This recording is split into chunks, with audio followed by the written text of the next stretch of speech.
So, good morning, ladies and gentlemen. Thanks for joining me here at these early hours in the morning. And welcome to this very experimental site, which seems to be in itself still in construction and evolution out here in the Pompidou Center. My name is Katja Reppel. I work in DG Regional and Urban Policy of the European Commission. And in my unit, we are in charge of mainly the Regional Development Fund and what we do with this fund for innovation.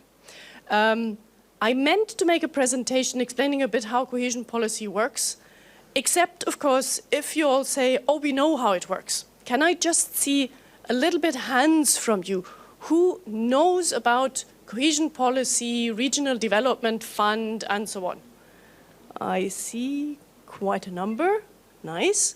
Whom of you is working in universities or an SME, I mean more on doing research and innovation? And that is unfortunately not a full match in terms of the hands which I saw before. I'm afraid then I will have to talk a little bit about how does cohesion policy work before I go into the details of Regional Development Fund and what we do for innovative SMEs and startups. Couple of words on cohesion policy.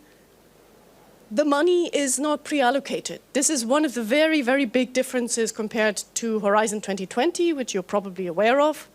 The funds in cohesion policy, they're pre-allocated to member states or even at regional level, and they go not where the best researchers and the best institutes and the best SMEs sit, but they go where the money is really needed because the territories are lagging behind economically, socially, and so on. Other very, very big difference I meant to point out before we come to what actually does the ERDF do for supporting SMEs and innovation and startups. The money is traditionally spent within the territory of the member state or the region which is managing the funds. So this transnational cooperation element is relatively weak in this.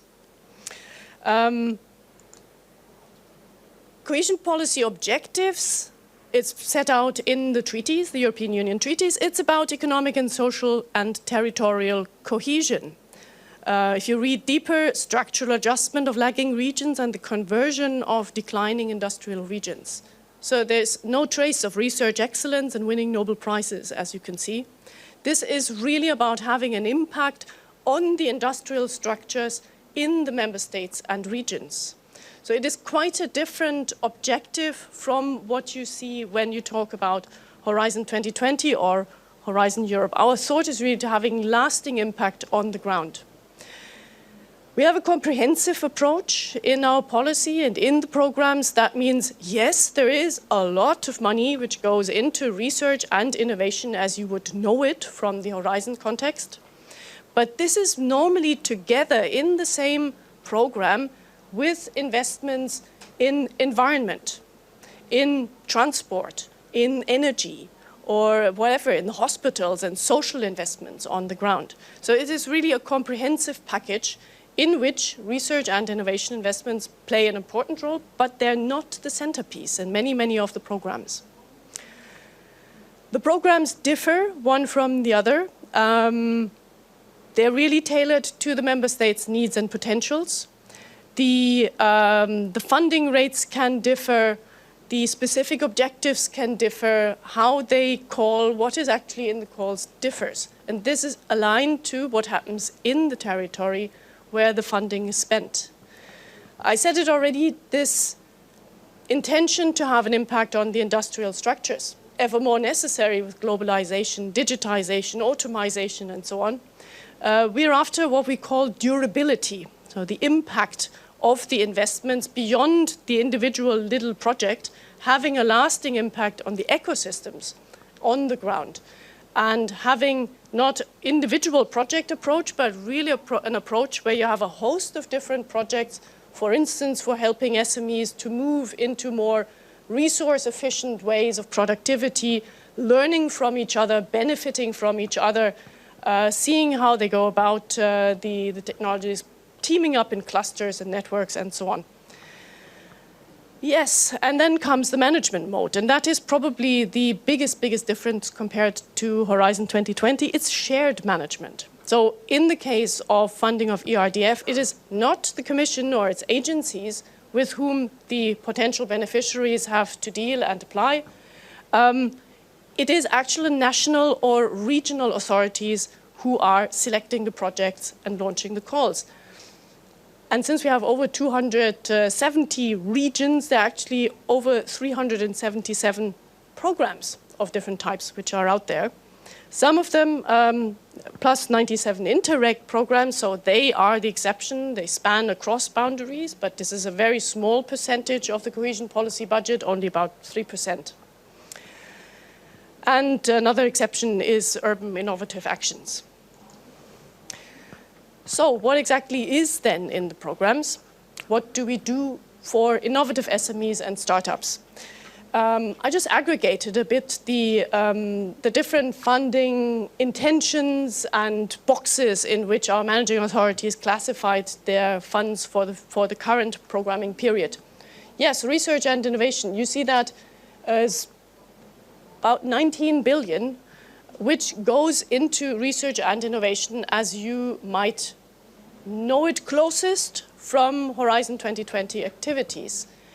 Plus comes on top of that national financing, so the member states always have to carry in a certain share of own funding, plus of course then lots of private financing, which is probably higher than in Horizon because we have to operate under state aid rules. So getting 70% of funding for eligible costs is a very, very, very big exception. Let's not even talk about 100%.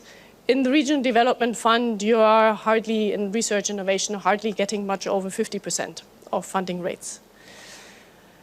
There's something which I hate, but anyway, it's there. Unspecified productive investments in SMEs. What is behind that is actually the purchasing of machinery, the building of factory halls, etc., etc. So this is really the hardcore brick and mortar kind of investments. Quite important. There is, as next big block, the SME business development, supporting entrepreneurship, providing incubation services, and incubation services is something I was asked to talk a bit more about, helping spin-outs, spin-offs, etc. Environment and energy efficiency, I touched upon that. This is probably not so much the research work, but what is in there is the actual deployment of innovative solutions in order to be saving raw materials, saving energy, having less waste production, and so on.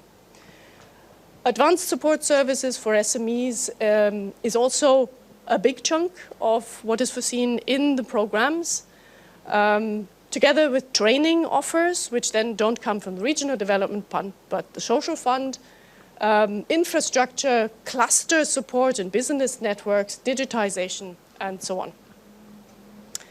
Let me just mention that when you decide, or if you decide to contact managing authorities and inquire what can be done for you, not every managing authority has the full menu. So you have to ask specifically in your country or in your region, what exactly do you offer as kind of support? What can I do? For instance, research and innovation. Many member states, many programs foresee to give funding to individual SMEs. Great. I mean, if you ever participated in the SME instrument in Horizon 2020, you're aware of that. You're an individual SME, you do your thing, that's it. There are, however, a number of programs who say, no, what we want to fund is only the cooperation of the SME with a research body or a university. Only if you cooperate with them, then you can get the funding. So watch it. It depends a bit from country and region to region what can be done.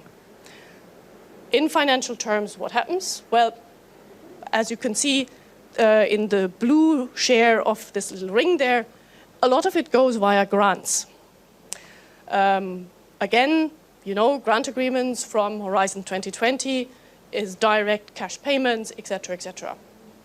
There is, however, an increasing amount which goes through financial instruments, And the financial instruments can either be, again, individualized by member state or region, or it can be sort of off-the-shelf instruments which are packaged together by the EIB, or even something which we call, to confuse people a bit more, the SME initiative. So not the SME instrument, but the initiative. This is a financial instrument run by the EIB group for guarantees. Besides the actual, let me call it cash on the hand for SMEs, you have also indirect support. As you saw before, there was lots of stuff for technology parks and business parks and so on. So the direct cash flow would not go to the SME. The direct cash flow would go to the organization which sets up, runs, improves, equips, and so on, the technology park or the incubator services. So lots of the support services which SMEs get are indirectly funded from the ERDF. Let me also mention the issue of public procurement. When I said in the beginning, the structural funds are comprehensive. So you have environment aspects, you have energy aspects, you do something for the health system by building hospitals, etc. That actually generates a lot of public procurement occasions for the SMEs also on the ground. And yes, some regions, they are experimenting also with innovation procurement, in case you ever heard about that. So can be interesting as well. A couple of projects examples. I don't want to go in much depth into this, but just to give you a zest of what are these kind of incubation technology park things which we are funded. The AS Fabrik, support for digital transition in Bilbao, in Spain, where businesses and universities teamed up and provide services to local companies for getting into this industry 4.0. There's the JIC Innovation Park in South Moravia, where it is really a classic innovation park which hosts startups which come there in its premises and gives a lot of advisory support and help to to access finance and so on. Or another example in Ireland, Dunluck Institute of Technology. It's an incubation center, so it's much about knowledge and technology-based support, which hopeful young new entrepreneurs or also existing companies sometimes can get from them.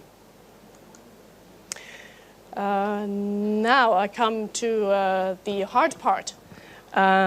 It's actually, as I said, there are over 300 programs, of which probably around about 200 offer something for innovation and SMEs and startup. It's not that difficult to find them. I believe you will have access to the PowerPoints afterwards, but you can go in the map, look where you exactly come from, where is your business or university or institute located, and via this link you will then be able to find exactly to whom do you have to talk on the ground. Now, the big advantage is you will be able to talk in your own native language and not everybody in English. I hope this is appreciated. And eventually, when you follow then the links through, you will get to something. I just cut and paste out for the sake of an example.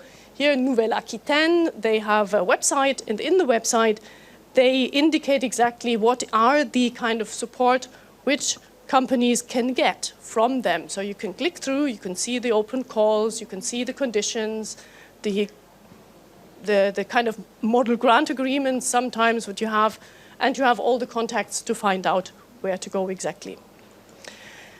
There's, however, one little but not to be neglected issue. We're, of course, very, very deep into the current 7-year funding period. And in a good number of the member states and regions, actually the funds are already absorbed. So they are already allocated to projects on the ground. So if you are from Hungary, Ireland, and Luxembourg, I'm afraid the bad news is there's probably no money left over by now. If, however, on the other end, you are from Spain, Poland, Germany, France, Slovakia, Czech Republic, Greece, Italy, well, UK, you have to be really, really fast. But anyway, there is still funding which is available, and it is worthwhile to contact the managing authorities to find out whether there is something which could be of interest for you. Things go on. As you know, we're preparing now the next funding period, so 21 to 27. As it's done for Horizon Europe, we do that for the future generation of structural funds programs.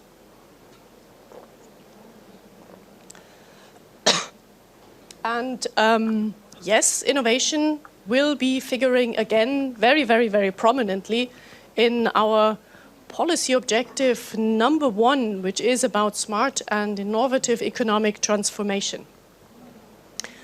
In this, we put together the development of research innovation capacities and the uptake of advanced technologies. So not research per se, but using existing research. And we do hope that in this framework also the results of Horizon 2020 projects are actually taken up. So I would hope that this is really a real synergy which will happen on the ground, this uptake of Horizon 2020 based technologies and research results. Digitization, very, very important issue which we're after. Developing skills for smart specialization, so for this industrial transition, not a general education program or a master's program or something like that, but very targeted to help, in particular, SMEs to get on with a transition into a digital economy, into new business models based on whatever the Industry 4.0 and all the circular economy aspects and so on. It takes really knowledge how to go about that. We now give the opportunity to fund that from the Regional Development Fund program. Until now, this kind of skill development is more in the social fund programs. And last but certainly not least, growth and competitiveness of SMEs, startups, scale-ups, and providing the entire ecosystems, whether you want to call that business networks or cluster initiatives or whatever name you choose for that, I don't particularly care, but this is really about bringing the people on the ground together around shared interests, shared priorities. Now, what are these shared priorities per region or member state?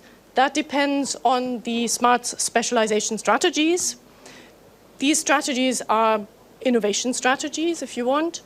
We ask the member states to draw them up jointly with the research community and the business community and public sector bodies and also civil society in working out what are really the strengths of the region where you can build on and move forward, or also what are certain challenges and risks if your region is dependent on lignite mining, so coal mine. You might wish to really direly diversify into other fields of economy because it's foreseeable that they have to be shut down with all the economic and social consequences.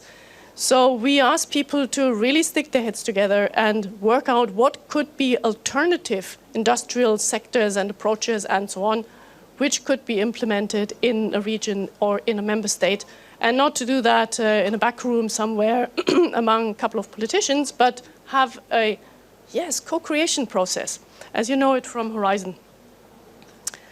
And we're also continuing to offer and strengthen a bit the interregional side of this.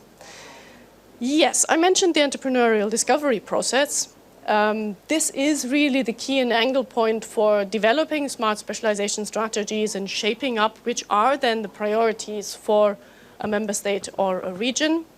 I would hope that many of you are already connected to regional level. I saw a couple of hands going up. Those of you who are not, maybe got a little bit an appetite to say, well, I might give these people in my managing authority a ring anyway to find out what they're doing, because there's this technology take-up thing. There are stuff which I think could be useful for me to be involved in the regional ecosystem where I am. And to make yourself known and participate in this process. That would be fantastic. Participating in that process, by the way, is also good for synergies with Horizon Europe. Because if you are already in the Horizon community, you know how that works, you know how it ticks. You have international contacts, probably, likely. So you can actually help the member states, the national and regional authorities who develop these smart specialization strategies, in getting an outlook into other countries and what they're doing and facilitating the cooperation with other regions, which is one of the objectives which we're having. So, with that, I come to the end. Since we started almost 10 minutes late, I think we still have some 10 minutes, if you wish, to ask questions, to show you things. Yes, please. If you could say your name, please. Thank you. Catherine Dumoulin. I'm from the Atomic Energy and Alternative Energy Commission in France, the CIA. I was wondering, I had a more specific question for the EIC. We know that all these funds should be complementary in Horizon Europe, not funding the same thing. And I was wondering if you envision like a fast track, like it's the case for the IET and the pilot that is going on, what means if there are some SMEs or startups that are already in the regional funding system, do you envision to have a fast track for them to the IEC? And if it's the case, what are the criteria? Excellent question. Unfortunately, it's not up to DG Regio to answer to that, because the fast track into Horizon Europe, or fast track, I'm not sure whether this is the technical term which is used to that, but not to have to go through the EIC methods, etc., that would be something anchored in the Horizon Europe regulation. I heard that in the trilogue discussions, so with Parliament and Council, this idea came up, and I'm looking desperately at Christina, for instance, who may be able to tell whether this is something which is envisaged and to what extent or not. Yes, actually, we are having, as Katja said, in mind that now discussions are ongoing on whether this combination of funds will be allowed under one operation. It's under council discussion right now, so unfortunately I cannot say more. We're just waiting also for these discussions results to be widely spread. This would be an amazing output if this will be the case, to be able regions to combine this funding via different EU instruments, including Horizon Europe and ERDF or other funds. But this is still pending, so for the time being, this is still under discussion. I cannot say more.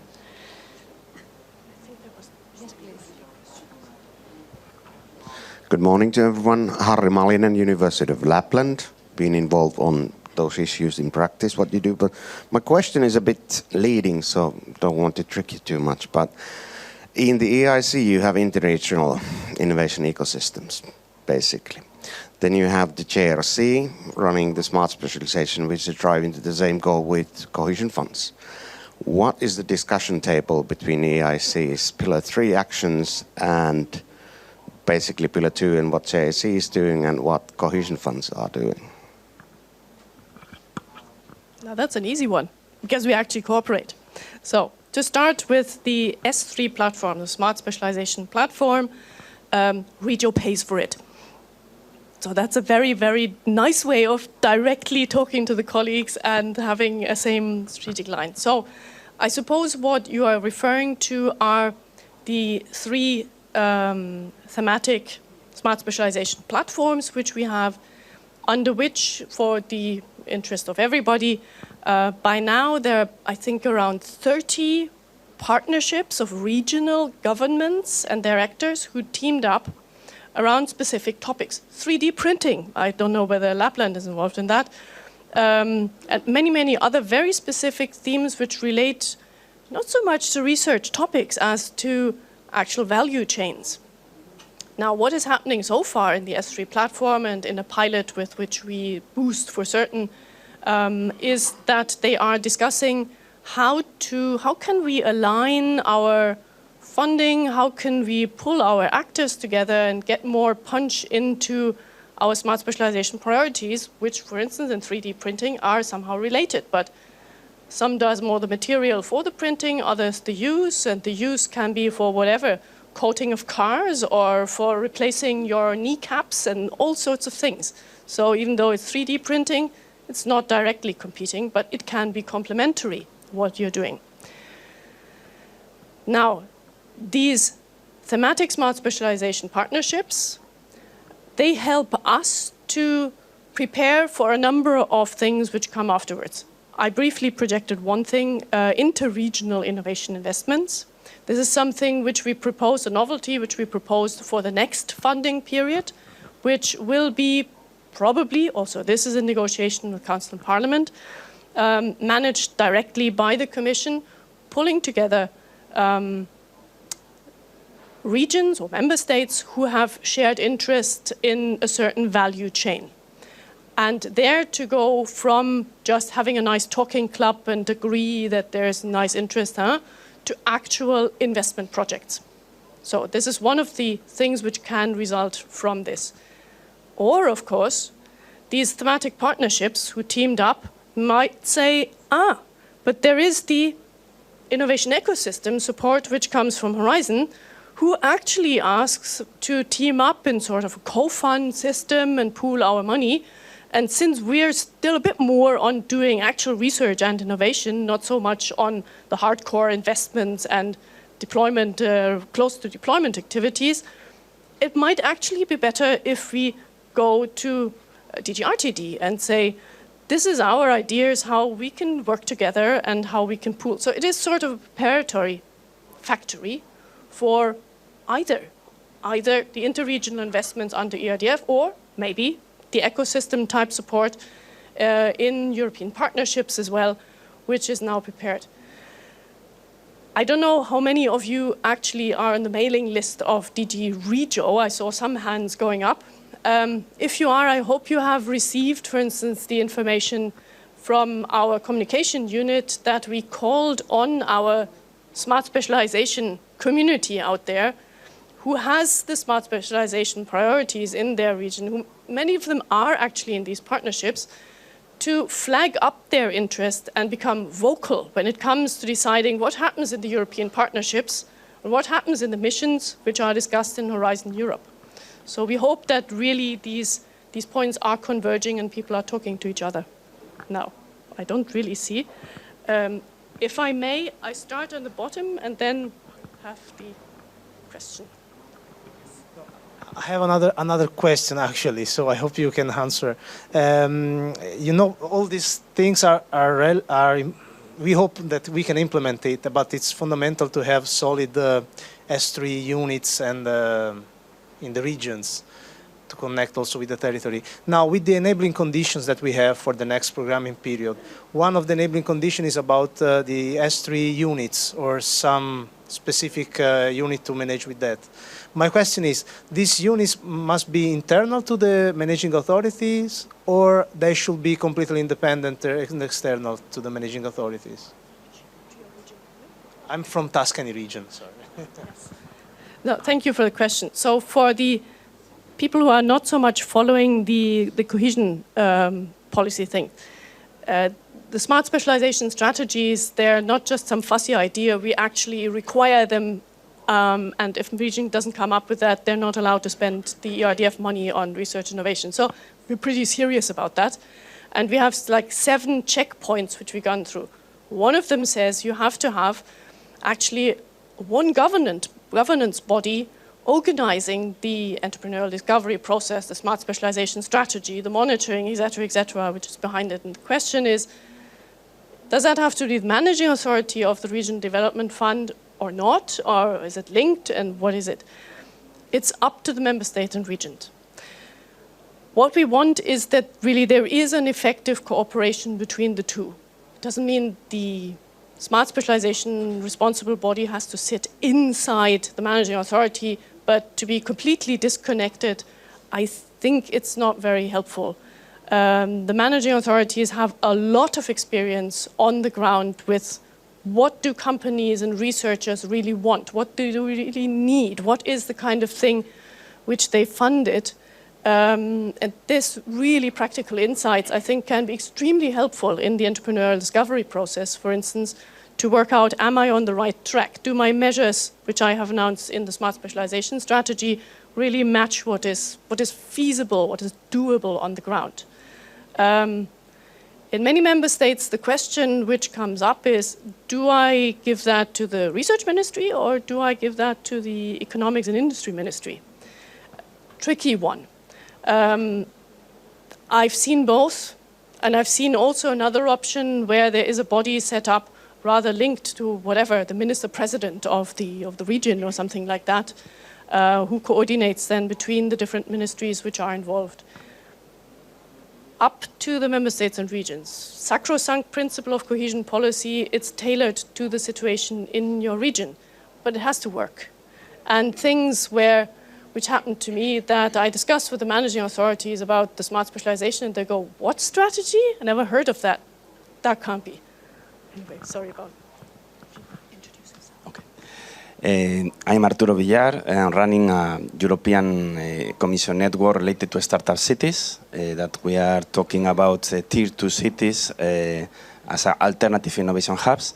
And I have two very specific questions related to one action that we are running between a pilot between two countries, Bulgaria and Romania. We have two cities, Cluj-Napoca and Varna. And nowadays, I would like to know if the ERDF can be used for this type of connections between local, opportunities with this type of cities. Okay, first doubt. And the other doubt is more related to rural environment. Also, we have a case of a tech startup, so not related to agri sector, that is moving from Estonia to one pilot that we have in Spain, in Villaoz. And also, I would like to know if the same question, if the ERDF can help also in this type of movement from this startup, to this local place. So that's the... The answer is on both yes, but, or yes, provided that. So, cooperation between two cities in neighboring countries. These kind of projects can be supported under Interreg. And I would guess that this is the easiest way how you can bring that together. There are also certain possibilities under the urban innovative actions, but it really depends. So my suggestion would be that the responsibles in both cities contact either Interreg Europe, which covers all of Europe, or the managing authority of the Interreg program for covering their border between their two countries. So check it out. Sometimes in Interreg there are limits how far you can be away from the border and things of that sort, which would not apply to Interreg Europe. There, doesn't matter. The other question was, there is a startup in Estonia, and it wants to move or set up dependency in Spain, if I got correctly. I think the startup is best advised to contact the Spanish managing authorities, as it would like to develop its activities physically in Spain. I do not think that the Estonian authorities would invest easily for this happening in Spain. Right, now, one more question. Just a couple of questions, quick ones. Is actually the Commission itself running a study of the impact of all these funds on the last years and looking into not only the best practices but maybe the worst practices as well, and whether the funds have been properly used in research and innovation, as kind of that would say.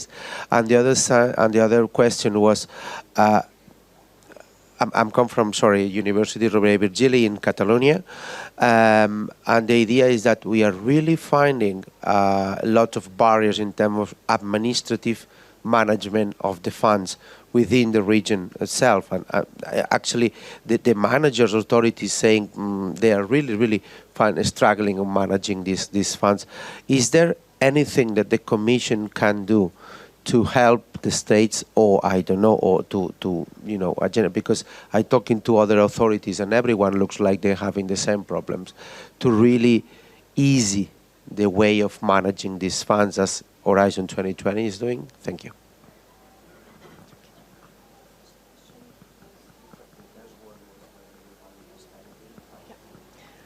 So impact studies, yes, we do evaluations.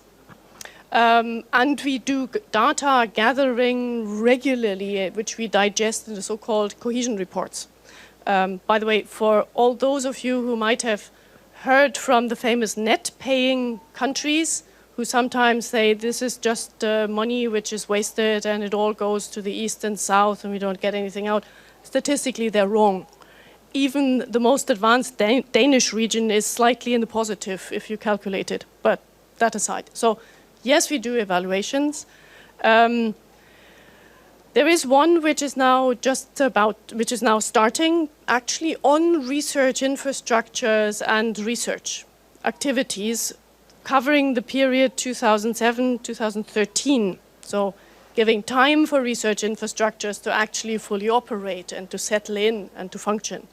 And the findings, the positive findings are certainly noted in these evaluation studies. Now, when it comes to things that were a bit bumpy, that is generally our auditors who notice that.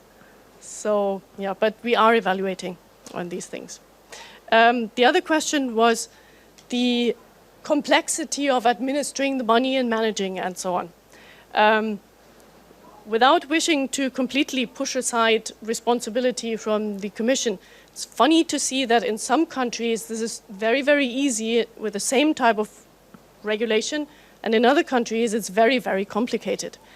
We call that gold plating. That means you take absolutely every rule you have at national and regional level, and then on top of that you put the ERDF and state aid rules, and then it gets really messy. But that's the way it is. Now, what we do to help the managing authorities to overcome that and get better organized and have other ways of doing all the follow-up on financial terms and so on, is on demand. So we do not force anyone to do that. It's purely on demand. We have the TAIEX Regio peer-to-peer system, where managing authorities can apply and describe what is the kind of issue, what is the help, and will then either get an expert who accompanies them, advises them, and sees how to help, or put them together with their peers, hence the peer-to-peer element, to discuss how other managing authorities address that problem and what solutions they have found. Beyond that, there is also the Strategic Reform Support Service, which is run by a dependency of the Secretary General of the European Commission, but if you Google Strategic Reform Support Service, you will get there. Also on demand, so the authorities can send there a request for help. I'm reminded that we are well over the time.